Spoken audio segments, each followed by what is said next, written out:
Well, any woman out there will tell you that life can be very stressful, and one of the first things we all do is take care of the others around us, right, Rachel? I can relate to that, but we do need to stop, assess our own health, and take care of ourselves. That's part of the message that Dr. Diana Bittner hopes to spread in an upcoming free seminar for women. Dr. Bittner is here with us today. She's the medical director of the Spectrum Health Medical Group Women's Health Network, and she's here today to talk about women's health issues, and you have a great seminar that's coming up you want everybody to know about. Yes, we're looking forward to it. Next week is National Women's Health Week, sponsored by the National Institutes of Health, and we are joining forces to promote women's health.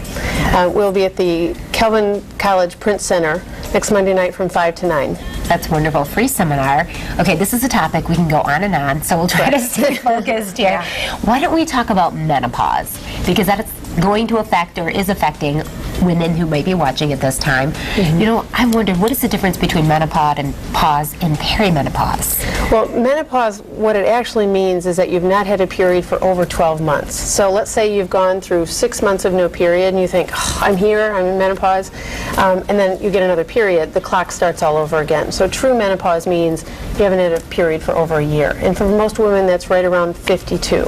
And it's most likely to happen when your mom had menopause. Okay, all right. And some of the symptoms that can lead up to that, we talk about mood swings. Hot flashes, night sweats. And what I find very interesting, when I first started in practice, I didn't get this, but a lot of women have symptoms early on, let's say even at 35, 37, they can have hot flashes and night sweats. And it doesn't mean they're in menopause, but it means that their hormones are changing. Okay, all right. And that's perimenopause, or the menopause transition. What that means is that your hormones are starting to change, but your ovaries aren't done. They're not in retirement. Okay.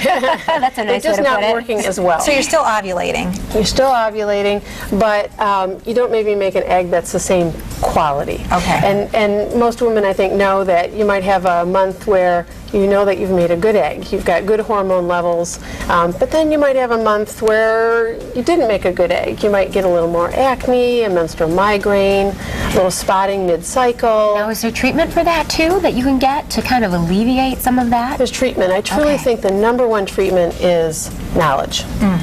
And you know that the most normal thing about perimenopause is change, and it can change every day.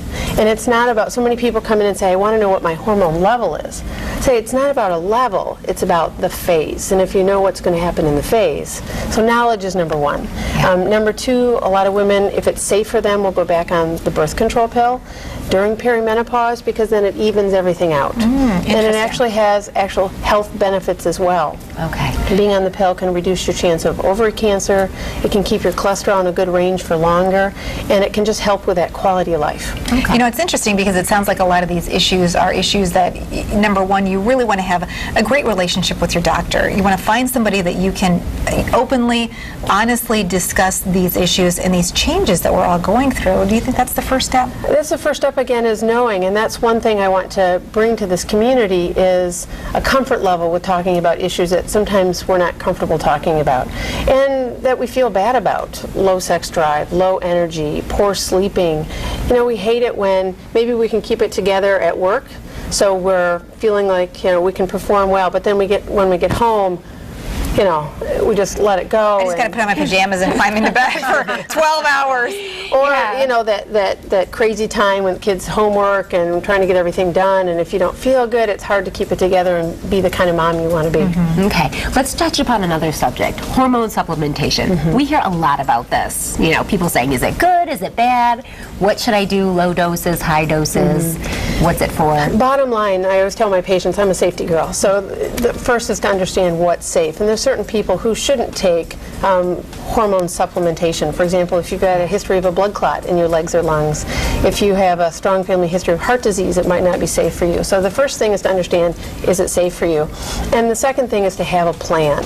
I don't just want to write a prescription for a patient and say, you know, good luck with that, you know, see you in a year. It's to understand what are our expectations for the hormones.